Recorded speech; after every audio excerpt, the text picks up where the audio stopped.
The TV is my shepherd, I shall not want. It makes me to lie down on the sofa. It leads me away from the faith. It destroys my soul. It leads me to the path of sex and violence for the advertiser's sake. Even though I walk in the shadow of Christian responsibilities, there will be no interruption, for the TV is with me. Its cable and remote control, they comfort me. It prepares a commercial for me in the midst of my worldliness and anoints my head with secular humanism and consumerism. My covetousness runneth over. Surely ignorance and laziness shall follow me all the days of my life, and I shall dwell in the house of wretchedness, watching TV forever. What a dreadful way to live. And yet this parody that you've just heard of the 23rd Psalm is what's happening in most of the Western world today. We have turned away from the beauty of living a Christian life to being caught up in commercialism and humanism to the detriment of our family values. There is, though, another way to live. The Lord is my shepherd, I shall not want. I shall not want. I'm not supposed to be out there coveting. I'm supposed to be living simply. I don't go out to buy a pair of shoes simply to buy a pair of shoes. I don't go out and buy a 5,000 square foot house when 1,000 square feet will suffice. I don't have to go buy a new Lincoln Continental every year just to keep up with the neighbors or to keep up appearances. I shall not want. In verdant pastures, he gives me repose. I take great pleasure in enjoying the outdoors, of soaking in the beauty that God puts before me in the garden of this world, the trees, the green lawns, the flowers. Beside restful waters, he leads me. He refreshes my soul. Again, out in nature, listening to those calm, bubbling brooks, or enjoying the mighty power of the waterfalls and the spray that comes off and refreshes us in the heat of the day, refreshing our souls. He guides me in right paths for his name's sake. I do know the difference between good and evil. I choose to live a life of good. I choose to avoid evil. Even though I walk in the dark valley, there's a lot of darkness out there.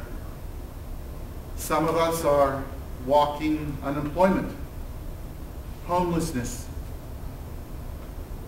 old age, illnesses, cancer, tuberculosis, Parkinson's.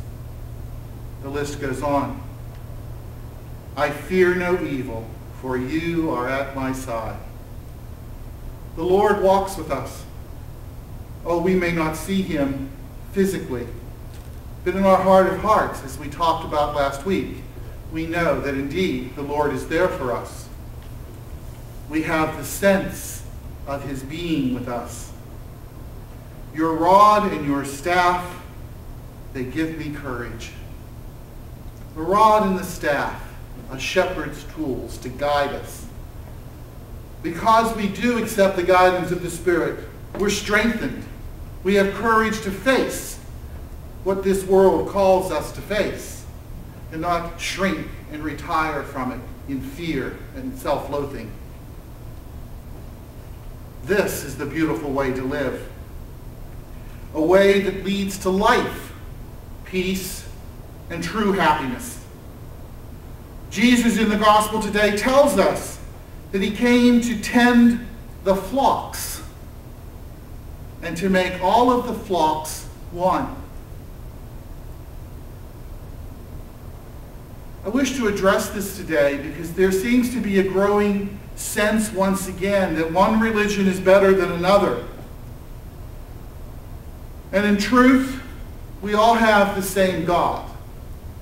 Whether we are Jewish, Christian, Muslim, there is one God. We choose to worship that God in different ways. But we're still being called upon by Jesus to be of one mind, of one body, to live a life of love and true concern for others. The late Patriarch of the West, Kara Wojtyła, also known as John Paul II, wrote, "Do not be afraid to open the doors of your heart to Christ." So many times, you and I live in fear of what God can do for us. We see God as that distant figure in our imagination that we're afraid of, that we don't want to draw too close to for fear we'll get burned.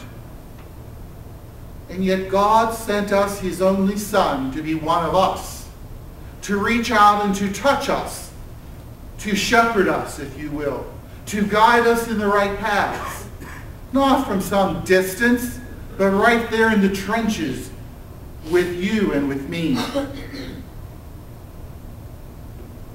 In Palestine, shepherds brought the sheep to a sheepfold every night. It was a circular stone structure. Sometimes if they didn't have a lot of stone, they just built it up with mud bricks. It had no gate, as we know a gate to be. The shepherd was the gate. The shepherd laid across the opening. Sheep did not go in or out unless the shepherd admitted them. As a result, you can imagine the shepherds smelled a lot like sheep, and most of the people looked down upon them. But yet, Christ tells us today he is the good shepherd. It is through him that we gain heaven. He's the one that lets us in, and he doesn't want to let us out. He knows us so intimately that he knows us by the smell of us, and we know him because we're so intimate with him, we can smell him as well. You and I are the sheep of the Lord. While others may come along and try to steal us from the Lord through commercialism, through depravity, through all sorts of evils, the Good Shepherd is there to help us fight them off and to keep us as part of his own. As we contemplate Jesus the Good Shepherd then today, open wide your hearts so that Christ may fill you with his love and joy. Open yourself to the possibilities of reaching out to others as a minister of God's love in this world. As a lay person, or if you feel called as an ordained member of the clergy. We pray that many may listen to the voice of Jesus as he calls, that they may answer and enter the sheepfold through him and be safe and have life and live it to its fullest. Como contemplemos a Jesús, a Pastor Bueno, hoy la hablé a Cristo el Pastor Bueno. Abra lejos para que Cristo te puede llenar con su amor y alegría. Abrado a las posibilidades de llegar a otros tan un ministro del amor de Dios en este mundo, como un lego o como el clero ordenado.